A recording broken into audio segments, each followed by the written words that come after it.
L'intention pédagogique derrière mon bilan, c'était vraiment d'amener les élèves à voir s'ils étaient capables s'ils étaient capables d'utiliser le périmètre, l'air dans ce cas-ci, puisqu'il n'y avait pas de volume.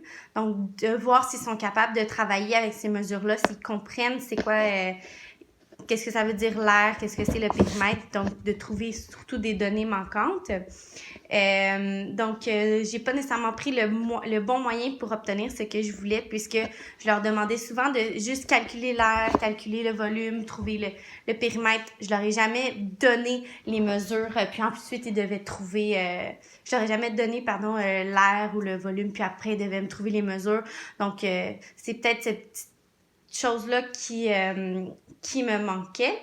La stratégie était pas nécessairement en accord avec mes intentions, puisque je voulais vraiment qu'ils réussissent à trouver les données, tandis que moi, les apprentissages que j'avais fait avec eux, c'était vraiment d'appliquer la formule pour trouver l'air, le volume ou le périmètre avec les données qu'ils avaient.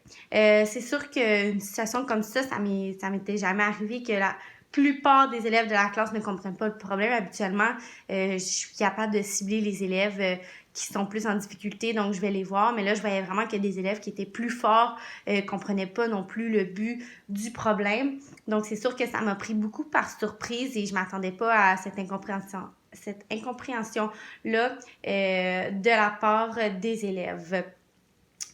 Donc, c'est sûr que la situation, c'était pas ça à quoi je m'attendais. Je savais que ça allait être un problème qui allait être un petit peu plus difficile puisque mon enseignante associée a déjà donné ce bilan-là. Donc, elle m'a dit, tu sais, prépare-toi bien, fais le problème et tout ça pour vraiment pouvoir guider les élèves. Mais je m'attendais pas que malgré mes explications, malgré que je leur ai dit, faites attention aux mesures qui ne sont pas pareilles, il y a des centimètres, des décimètres et tout ça, que ça allait quand même faire en sorte que les élèves n'allaient pas comprendre le problème.